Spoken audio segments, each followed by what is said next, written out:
إن الحمد لله نحمده ونستعينه ونستغفره ونعوذ بالله من شرور أنفسنا وسيئات أعمالنا من يهده الله فلا مضل له ومن يضلل فلا هادي له وأشهد أن لا إله إلا الله وحده لا شريك له وأشهد أن محمدا عبده ورسوله صلى الله عليه وعلى آله وصحبه وسلم تسليما كثيرا إلى يوم الدين. يا أيها الذين آمنوا اتقوا الله حق تقاته ولا تموتن إلا وأنتم مسلمون. يا أيها الناس اتقوا ربكم الذي خلقكم من نفس واحدة وخلق منها زوجها وبث منهما رجالا كثيرا ونساء واتقوا الله الذي تساءلون به والأرحام إن الله كان عليكم رقيبا. يا أيها الذين آمنوا اتقوا الله وقولوا قولا سديدا يصلح لكم أعمالكم ويغفر لكم ذنوبكم ومن يطع الله ورسوله فقد فاز فوزا عظيما. أما بعد فإن أصدق الحديث كتاب الله تعالى وخير الهدي هدي محمد صلى الله عليه وعلى آله وسلم وشر الأمور محدثاتها وكل محدثة بدعة وكل بدعة ضلالة وكل ضلالة في النار. Mes chers frères et sœurs,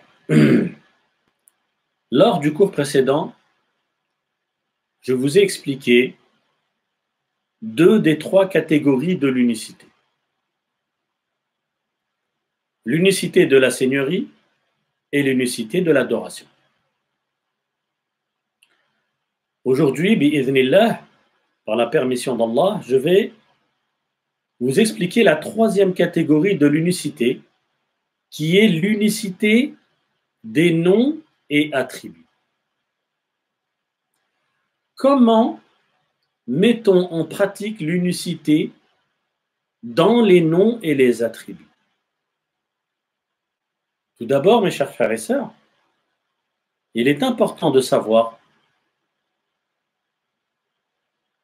qu'Allah subhanahu wa ta'ala, en préambule, il est très important de savoir que notre Seigneur a des noms et des attributs. Nous aussi, êtres humains, nous avons des noms et nous avons des attributs. Mon nom à moi, c'est Mohammed. Il se peut que j'en ai d'autres, ou il se peut que certains en aient d'autres. J'ai aussi des attributs. Quels sont mes attributs? J'ai deux mains, j'ai deux yeux, j'ai deux oreilles. Fait partie aussi de mes attributs l'amour, il y a certaines choses que j'aime.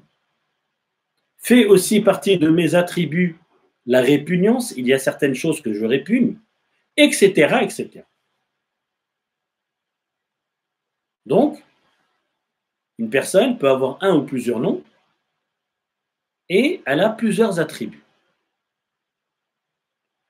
Allah subhanahu wa ta'ala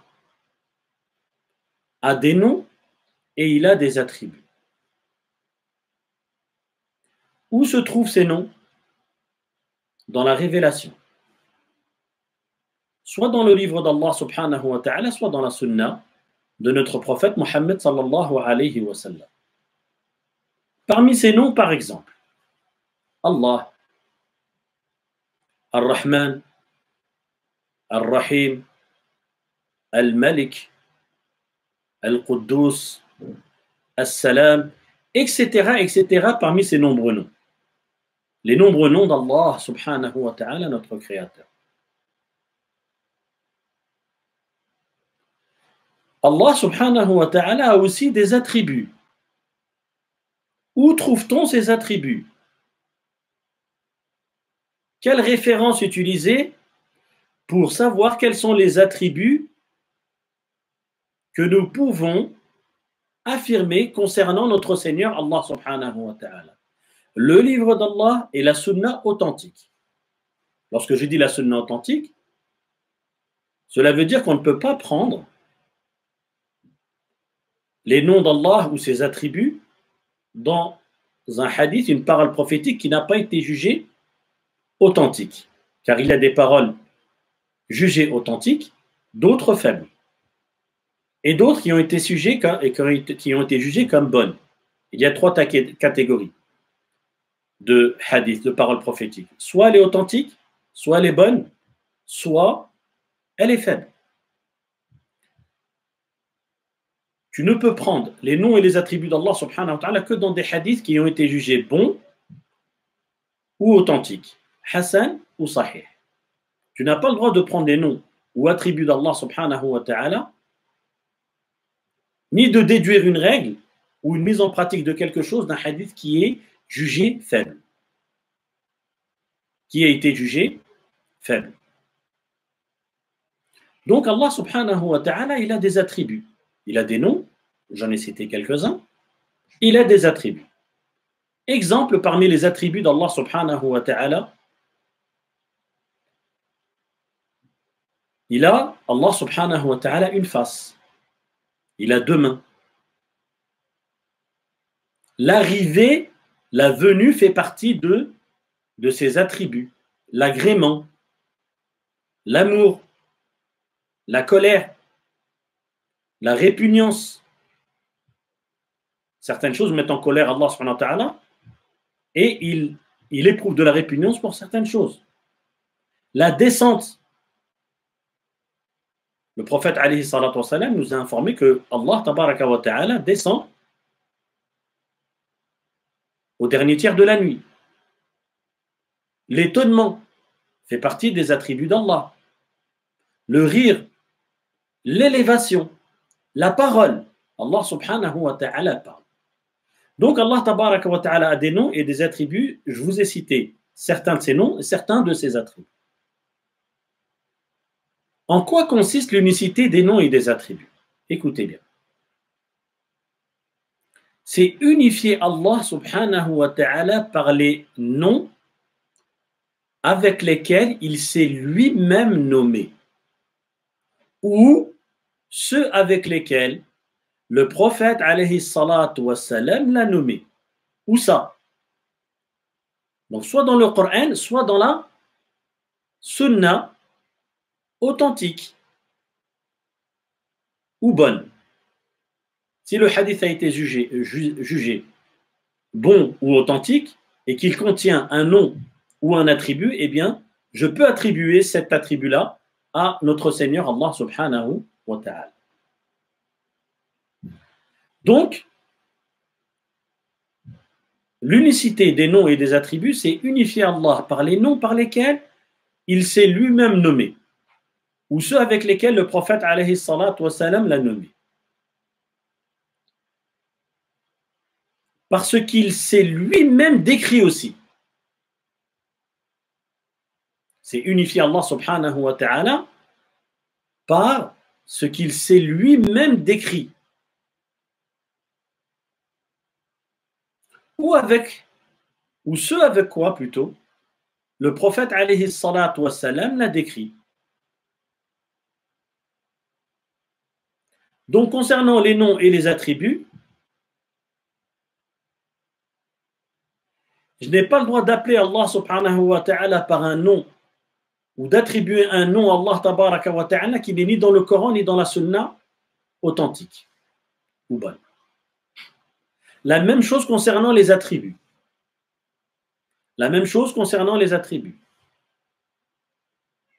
Donc, concernant les noms et les attributs, notre source doit être le livre d'Allah et la sunna, authentique ou bonne, qui a été jugée soit authentique, sahih, soit bonne, hasan. Et ceci sans s'interroger sur le comment de ces noms et ces attributs. C'est ce qu'on appelle en arabe at-takyif. At-takyif, c'est quoi? C'est le fait de citer le comment des attributs d'Allah subhanahu wa ta'ala. Par exemple, le fait de questionner sur le comment de l'élévation ou comment sont ses mains. Cette chose-là, at-takif, c'est quelque chose qui était interdite. Il t'est interdit de poser cette question. Comment est tel ou tel attribut d'Allah subhanahu wa ta'ala? Comment quelqu'un pourrait être au courant du comment de l'attribut alors que, un, il n'a pas vu Allah subhanahu wa ta'ala, deux, le prophète alayhi salatu wa salam ne nous a pas décrit le comment des attributs révélés par Allah subhanahu wa ta'ala. On doit l'affirmer, puisque Allah subhanahu wa ta'ala l'a cité dans le Coran ou le prophète sallallahu alayhi wa sallam dans la sunna, authentique ou bonne, mais on ne doit pas se poser la question comment. Comment est cet attribut-là? Poser cette question-là, ça s'appelle être takif. Ou lui donner un comment. La décrire, dire les mains d'Allah subhanahu wa ta'ala sont comme ci, comme ça. Qui t'a donné cette description? Avant de vouloir donner une description d'une chose, j'ai deux questions à te poser. Ô toi qui veux donner la description d'un des attributs d'Allah subhanahu wa ta'ala. Premièrement, est-ce que tu as vu Allah? Est-ce que tu as vu cet attribut-là? La réponse est non. Est-ce que le prophète alayhi salatu wa salam nous l'a décrit dans un hadith authentique ou bon? La réponse est non. Alors à ce moment-là, tu n'as pas le droit de donner une description. Ta description sera assurément mensongère. Tu auras parlé sur Allah sans science, ce qui représente un très grand péché.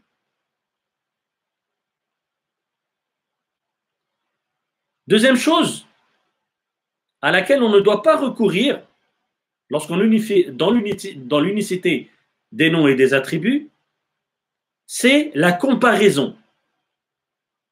C'est ce qu'on appelle en arabe at-tamthil. La comparaison entre quoi et quoi? Entre ses attributs et les attributs de sa création.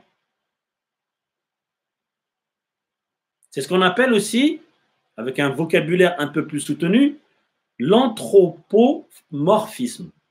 L'anthropomorphisme. C'est quoi? C'est le fait de dire dans son cœur ou avec sa langue que les attributs d'Allah sont semblables à ceux des créatures. Ce qui est complètement faux. Car Allah subhanahu wa ta'ala nous a dit dans le Coran, Laysa kamithlihi shay. Il n'y a rien qui lui ressemble.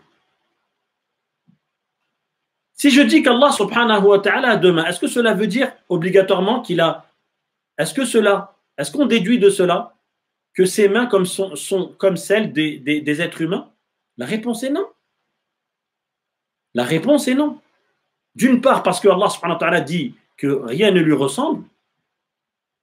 Et d'autre part, parce que le fait que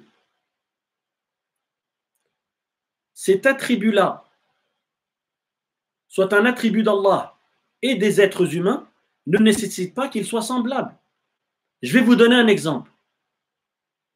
Nous, les êtres humains, nous avons des oreilles. Les ânes aussi ont des oreilles. On a des oreilles, ils ont des oreilles. Le mot est le même, oreille. Mais est-ce que nos oreilles sont les mêmes? Non. Nous avons des oreilles qui nous sont spécifiques. Les ânes ont des oreilles qui leur sont spécifiques. Et là, regardez, on a fait la comparaison entre deux choses créées, entre deux créatures, les êtres humains et les ânes. Alors, que dire de la différence entre les êtres humains, les créations ou les créatures et le créateur Allah subhanahu wa ta'ala? Troisième chose à laquelle il ne faut pas recourir dans l'unicité des noms et des attributs, at-tahrif. At-tahrif, la falsification, la modification des termes. des termes d'un texte ou de son sens. Restez bien concentrés. Exemple de modification des termes d'un texte. L'ajout d'une lettre sans transformer, ou plutôt comme transformer. Istiwa, en arabe, istiwa, ça veut dire s'élever. On sait que Allah s'est élevé sur son trône. Istawa ala al-arsh. Eh bien, certains ont dit non. On ne dit pas que Allah istawa ala al-arsh, on dit que Allah istawla. Donc, il y a eu une manipulation du mot. Il y a eu un ajout de lettres. Alors que le sens n'est pas le même, parce que istawa, c'est s'élever, et istawla, c'est s'emparer. C'est-à-dire, au lieu de dire qu'Allah s'est élevé sur son trône, eh bien, ils disent qu'Allah s'est emparé ou a pris possession de son trône. Ce qui est complètement faux. Ça, c'est le premier type de modification. Des termes d'un texte, en ajoutant une lettre. Exemple de modification du sens du texte. Ceux qui déforment le sens du terme, main, par exemple. Allah subhanahu wa ta'ala, il nous a dit, il nous informe qu'il a deux mains. On doit y croire, car il nous a donné l'information. Dans la langue arabe, on sait ce que ça veut dire une main. Eh bien, on doit affirmer qu'Allah, il a des mains. On ne doit pas poser la question, comment est cette main? Et Allah subhanahu wa ta'ala, dans le Coran, il a dit, Bal yadahu mabsoutatan. Dans le sens du verset, ces deux mains sont largement ouvertes. Eh bien, certains sont venus et ont dit non. Pourquoi? Parce qu'ils ont mal compris l'unicité dans les noms et les attributs. Pour eux, à partir du moment que tu dis que Allah a deux mains, ça veut obligatoirement dire qu'il a deux mains comme les êtres humains. C'est ça l'erreur qu'ils ont fait. C'est ça l'erreur que la plupart de ces personnes qui ont nié ou interprété les attributs d'Allah subhanahu wa ta'ala ont fait. Ils pensaient qu'en attribuant ces attributs à Allah, eh bien, on faisait ressembler Allah à sa créature. Ce qui est complètement faux. Eh bien, ces gens-là ont dit non, il ne s'agit pas de main ici. Il s'agit de puissance, al-qudra. D'autres ont dit non, il s'agit des bienfaits, al-ni'am, etc., parmi les modifications du sens. Quatrième chose à laquelle il ne faut pas recourir dans l'unicité des noms et des attributs d'Allah subhanahu wa ta'ala, at-ta'til. Que veut dire at-ta'til? At-ta'til, en français, ça donne la négation. La négation. Nier ce qui est obligatoire d'affirmer comme nom et attribut. Soit totalement, comme le ta'til des Al-Jahmiya, c'est une secte, qui dit Allah subhanahu wa ta'ala, il a ni nom ni attribut. Soit il nie une partie, comme le ta'til de Al-Ash'ariyya, une autre secte, qui n'affirme que cet attribut à Allah subhanahu wa ta'ala.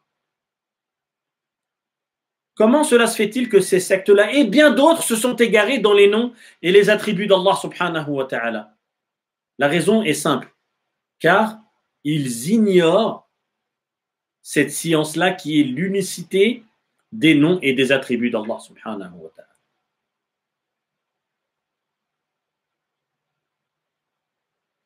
Allah subhanahu wa ta'ala a dit Laysa kamithlihi shay wa huwa as-sami' al-basir. Dans le sens du verset, notre Seigneur nous dit il n'y a rien qui lui ressemble, et c'est lui l'audient et le clairvoyant. Il voit et il entend, mais rien ne lui ressemble. Certains savants ont dit que la raison pour laquelle Allah tabaraka wa ta'ala a cité ces deux noms, qui est l'audient et le clairvoyant, est la suivante. L'ouïe et la vue sont deux caractéristiques très communes à beaucoup de créations. Si ce n'est toute la création entend et voit. Eh bien, Allah subhanahu wa ta'ala a voulu nous dire, je vois, j'entends, je suis l'audient et le clairvoyant, mais absolument rien ne me ressemble. Il est unique, Allah subhanahu wa ta'ala. Qul huwa Allahu ahad. Dit, c'est lui Allah, l'unique.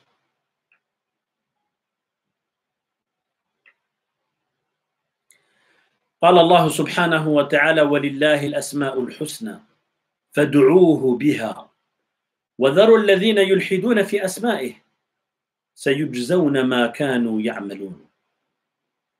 Dans le sens du verset, notre Seigneur a dit, c'est à Allah qu'appartiennent les plus beaux noms. Invoquez-le par ces noms. Et laissez ceux qui profanent ces noms, ils seront rétribués pour ce qu'ils ont fait. Nous affirmons pour Allah que les noms et attributs cités dans le Coran et la sunna acceptée. La sunna acceptée, pourquoi je dis la sunna acceptée? Pour qu'elle englobe les paroles prophétiques jugées authentiques et bonnes. Et on les attribue, on les affirme d'une façon qui convient à sa majesté. Taliqu bi jalalihi, subhanahu wa ta'ala. Il fait donc partie de notre croyance, mes chers frères et sœurs, de croire qu'Allah tabaraka wa ta'ala entend, voit, parle quand il veut et comme il le veut. Qu'il est élevé sur son trône d'une façon convenant à sa majesté, conformément à la parole d'Allah subhanahu wa ta'ala, Ar-Rahmanu ala al-arsh istawa.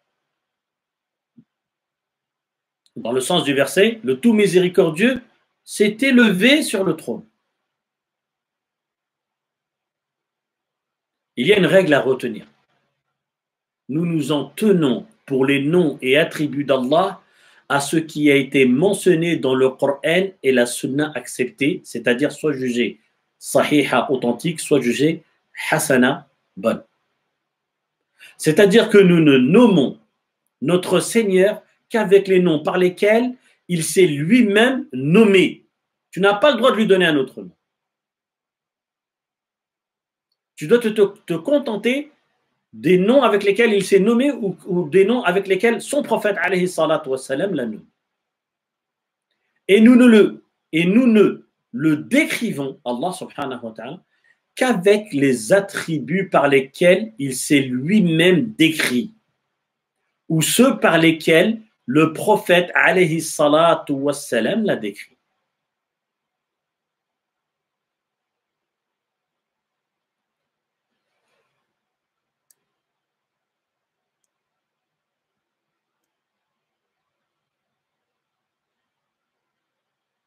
Allah subhanahu wa ta'ala dans le Coran s'est attribué des noms et des attributs, on peut dire aussi des caractères.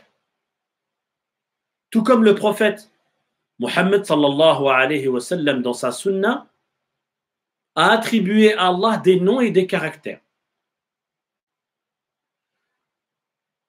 que nous nous devons d'accepter. Je vais vous citer maintenant quelques règles simples pour comprendre d'une manière correcte ce qu'est l'unicité dans les noms et les attributs. Première règle, tous les noms d'Allah subhanahu wa ta'ala sont parfaits. C'est pourquoi nous devons invoquer Allah subhanahu wa ta'ala par ces noms-là.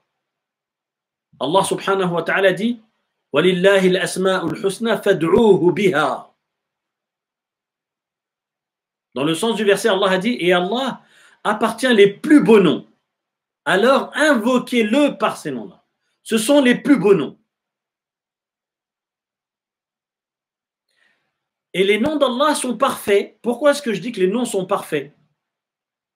Parce que chacun d'entre eux désigne un caractère qui lui aussi est au summum de la perfection. Exemple, Allah a pour nom Al-Alim. Ceci implique quoi comme caractère? Al-Alim, le savant, la science parfaite, qui n'a jamais été précédée d'une ignorance quelconque, ni sujette à oubli quelconque. قال علمها عند ربي في كتاب لا يضل ربي ولا ينسى. Dans le sens du verset, Allah a dit sa science est chez Allah dans un livre. Allah ne s'égare pas et n'oublie pas. Tout comme la science d'Allah subhanahu wa ta'ala englobe toute chose de manière générale et de manière détaillée aussi. Allah subhanahu wa ta'ala dit يعلم ما في السماوات والأرض ويعلم ما تسرون وما تعلنون والله عليم بذات الصدور. Dans le sens du verset, notre Seigneur a dit il sait ce qu'il y a dans les cieux et dans la terre et il sait ce que vous cachez et ce que vous laissez apparaître. Et Allah sait ce que renferment les poitrines. Même ce qu'on se dit à l'intérieur de nos poitrines, Allah, il le sait. Ça, c'est la première règle à retenir. Les noms et les attributs d'Allah subhanahu wa ta'ala sont tous parfaits. Et ils lui sont tous spécifiques. Deuxième chose, autre règle à retenir, les noms d'Allah sont indénombrables. En effet, le prophète alayhi salatu wa salam a dit, écoutez bien, ô Allah, je te demande par tous les noms qui t'appartiennent, par lesquels tu t'es nommé, ou que tu as révélé dans ton livre, ou que tu as appris à l'une de tes créatures, ou que tu as gardé caché dans la science de l'inconnu. Cela prouve que les noms d'Allah subhanahu wa ta'ala sont indénombrables. Qu'est-ce qui prouve cela? La parole du prophète sallallahu alayhi wa sallam dans l'invocation lorsqu'il a dit ou que tu as gardé caché dans la science de l'inconnu. Parmi les noms d'Allah subhanahu wa ta'ala. Il a dit je te demande par tous les noms qui t'appartiennent. Même ceux que tu as cachés dans la science de l'inconnu. Quant au hadith suivant, où le prophète sallallahu alayhi wa sallam a dit Allah a 99 noms, 100 moins 1, celui qui les connaît entrera au paradis, eh bien ce hadith, mes chers frères et sœurs, ne prouve en rien qu'Allah a uniquement 99 noms. Le prophète, il n'a pas dit Allah n'a que 99 noms. Il a dit qu'il en a 99. Eh bien ce hadith, il prouve en rien qu'Allah a uniquement 99 noms. Simplement, celui qui connaît cela, c'est-à-dire les 99, entrera au paradis. Et certains savants ont relevé 81 noms d'Allah subhanahu wa ta'ala dans le Coran et 18 dans la sunna du prophète alayhi salatu wa salam. Ce qui fait un total de 99.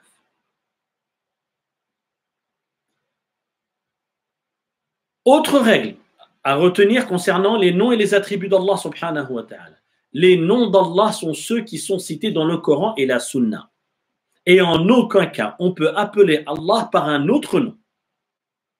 Car notre esprit ne peut pas concevoir ce qu'Allah mérite réellement comme nom. Donc, nous devons nous en tenir à ce qui est déjà mentionné dans le Coran ou la Sunna. Autre règle, concernant toujours l'unicité dans les noms et les attributs. Les caractères, as-sifat, les caractères d'Allah sont tous parfaits, sans aucune faille. Allah subhanahu wa ta'ala dit لِلَّذِينَ لَا يُؤْمِنُونَ بِالْآخِرَةِ مَثَلُ السَّوْءِ وَلِلَّهِ الْمَثَلُ الْأَعْلَى وَهُوَ الْعَزِيزُ الْحَكِيمُ. Dans le sens du verset, notre Seigneur a dit c'est à ceux qui croient, c'est à ceux qui ne croient pas en l'au-delà que revient le mauvais qualificatif. Tandis qu'Allah seul est le qualificatif suprême. Et c'est lui le tout-puissant et le sage. Il a dit aussi Subhana rabbika rabbil izzati amma yasifun wa salamun ala al-mursalin walhamdulillahi rabbil alamin.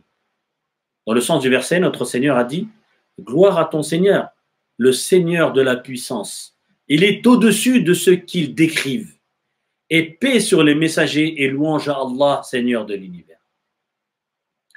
Autre règle à retenir, les caractères d'Allah sont plus nombreux que les noms d'Allah subhanahu wa ta'ala. Pourquoi? Car chaque nom d'Allah entraîne un caractère et pas le contraire.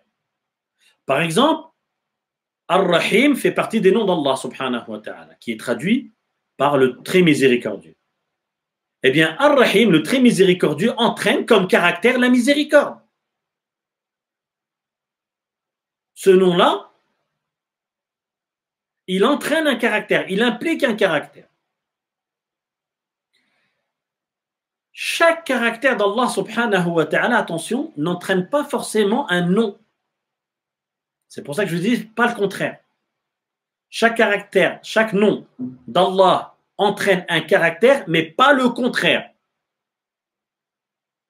Exemple, pour éclaircir la chose. Lorsque l'on admet qu'Allah tabaraka wa ta'ala parle, on sait qu'Allah subhanahu wa ta'ala fait partie de ses caractéristiques, la parole, il parle. Wa kallama Allahu Musa taklima. Dans ce verset, Allah il nous a dit qu'il a parlé à Moussa. Donc, le fait de parler fait partie de ses attributs. Est-ce que par conséquent, la parole fait partie de ses caractères, ou plutôt, excusez-moi, lorsque l'on admet qu'Allah tabaraka wa ta'ala parle, et que par conséquent, la parole fait partie de ses caractères, eh bien, nous ne pourrons pas pour autant appeler Allah subhanahu wa ta'ala le parleur, al-mutakallim. On sait qu'Allah il parle, ça fait partie de ses caractères. Est-ce que j'ai le droit de dire que, puisque Allah subhanahu wa ta'ala parle, parmi ses noms, il y a le parleur, al-mutakallim? Non. Par contre, le contraire, oui. Lorsqu'il a un nom, ce nom entraîne un caractère. Ce nom, il entraîne un caractère. Comme dans l'exemple que j'ai cité tout à l'heure. On sait qu'Allah c'est Ar-Rahim, le tout miséricordieux, le très miséricordieux. Eh bien, le très miséricordieux entraîne comme caractère la miséricorde. Ou bien dans un autre verset, Allah dit وَجَاءَ رَبُّكَ وَالْمَلَكُ صَفًّا صَفًّا. Dans le sens du verset, et que ton Seigneur viendra, ainsi que les anges, le jour du jugement dernier, rang par rang. Dans ce verset, Allah nous informe bel et bien d'un de ses caractères qui est le fait de venir au jour de la résurrection. Mais sans aucun cas, nous ne pourrons appeler Allah subhanahu wa ta'ala le veneur, celui qui vient. Non. Il en va de même pour beaucoup d'autres caractères cités dans le Coran et la Sunna.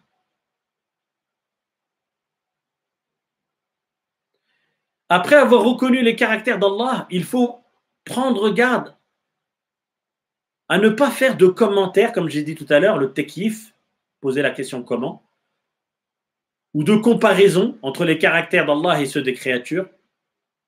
Allah subhanahu wa ta'ala dit Laysa kamithlihi shay'un wa huwa as-sami'ul basir. Dans le sens du verset, rien ne lui ressemble. Et il est l'audient et le clairvoyant. Et Allah subhanahu wa ta'ala dit dans Surat al-Ikhlas وَلَمْ يَكُنْ لَهُ كُفُوًا أَحَدٌ. Dans le sens du verset, et nul n'est égal à lui. De la même façon, après avoir admis qu'Allah subhanahu wa ta'ala s'est élevé sur le trône, il faut comprendre qu'en rien ce caractère n'est comparable à ceux de ses créatures. Mais les caractères d'Allah lui sont propres et spécifiques. Et en rien nous ne pourrons commenter ces caractères. Allah subhanahu wa ta'ala dit يَعْلَمُ مَا بَيْنَ أَيْدِيهِمْ وَمَا خَلْفَهُمْ وَلَا يُحِيطُونَ بِهِ عِلْمًا. Il dit dans le sens du verset, il connaît ce qui est devant eux et derrière eux, alors qu'eux-mêmes, ils ne le cernent pas, de leur science. Une fois, quelqu'un est venu voir l'imam Malik, rahimahullah ta'ala. Écoutez bien, ça va vous montrer la conviction qu'avaient nos pieux prédécesseurs concernant les noms et les attributs. Quelqu'un est venu voir l'imam Malik, rahimahullah, et il lui a posé la question suivante. Au sujet d'un des caractères d'Allah. Il lui a dit, Allah s'est élevé sur son trône. Comment s'est-il élevé? L'imam Malik, rahimahullah ta'ala, se mit alors à transpirer. Pourquoi est-ce qu'il s'est mis à transpirer? Car il lui a demandé comment était un des caractères d'Allah subhanahu wa ta'ala. Et il répondit avec la réponse suivante. Il lui a dit, rahimahullah ta'ala, l'élévation est connue. Dans le sens de l'élévation, on sait ce que ça veut dire dans la langue arabe. Le comment n'est pas accessible à la raison. On est en train de parler du créateur, d'un caractère, d'une caractéristique d'Allah, d'un attribut d'Allah subhanahu wa ta'ala.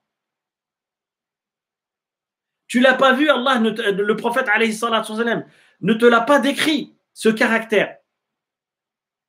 Pourquoi poser la question du comment?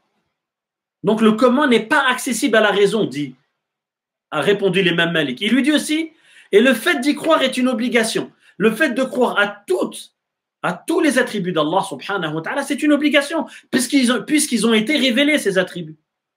Les attributs que je vous ai cités tout à l'heure. L'amour, la répugnance, les yeux, les mains, etc., etc. Ils ont été révélés, on doit y croire. Regardez, les compagnons, aucun n'est venu voir le prophète sallallahu alayhi wa sallam, il lui a dit comment est tel caractère d'Allah subhanahu wa ta'ala. Comment est tel attribut d'Allah subhanahu wa ta'ala. Ils y ont cru. Ils ont été révélés, ils y croient. Alhamdulillah. Le fait d'y croire est une obligation. On ne doit pas nier par peur de faire ressembler ce caractère au caractère des créatures. Non. Ça, c'est l'erreur à ne pas faire. Et ensuite, pour terminer, l'imam Malik a dit, et le fait d'en poser des questions est une innovation. Ainsi, ce que l'imam Malik a jugé comme innovation, c'est quoi? C'est le fait de s'interroger sur le comment. Car le fait de demander ce qu'est l'istiwa n'est pas interdit. Bien au contraire. Le sens de l'istiwa dans la langue arabe. Ce qui est interdit, c'est le comment. L'imam Malik, rahimahullah ta'ala, a dit le comment est inaccessible à la raison. Mais il n'a pas dit qu'il n'existait pas. Car il existe forcément un comment au caractère d'Allah, seul Allah subhanahu wa ta'ala le connaît. Certains savants ont dit, écoutez bien, la croyance des pieux prédécesseurs implique le fait de reconnaître tous les caractéristiques cités dans le Coran ou dans les hadiths du prophète sallallahu alayhi wa sallam. Donc, tous les caractères mentionnés, tels que la vue, l'ouïe, les yeux, le visage, la science, la force, la capacité, la fierté, la volonté, la parole, la satisfaction, la joie, etc., etc., les pieux prédécesseurs croyaient en tout cela et les acceptaient tels qu'ils sont, sans pour autant les comparer au caractère des créatures ou les renier, ou etc. Parmi les choses interdites concernant l'adoration d'Allah, l'unicité d'Allah subhanahu wa ta'ala dans les noms et les attributs.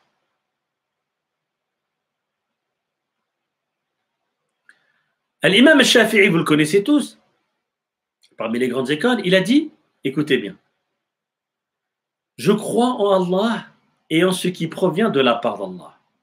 Et comme le veut Allah, c'est-à-dire, je le comprends, c'est-à-dire, je comprends ce qu'Allah a révélé dans le sens où Allah veut qu'il soit compris.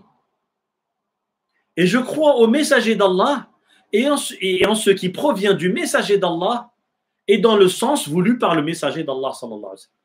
Si ces noms et ces attributs devaient être compris autrement, le prophète alayhi salatu wa sallam nous l'aurait enseigné. Il nous l'aurait dit, il l'aurait dit à ses compagnons, radiallahu anhu. Puisqu'on a pour obligation de croire en ce qu'il y a dans le Coran. Si ce qu'il y a dans le Coran ne doit pas être cru tel que révélé, tel que dans leur sens, eh bien le prophète sallallahu alayhi wa sallam nous aurait dit non, attention. tel attribut, il ne faut pas le comprendre comme ça ou comme ça. Non, il n'a pas fait ça, alayhi salatu wassalam. Ce qui veut dire qu'on doit les comprendre tels qu'ils ont été révélés. Voilà, mes chers frères et sœurs, les bases de cette science. Les bases de cette science qui est l'unicité dans les noms et les attributs d'Allah subhanahu wa ta'ala. Subhanakallahumma bihamdik, ashhadu an la ilaha illa ant, astaghfiruka wa atubu ilayk.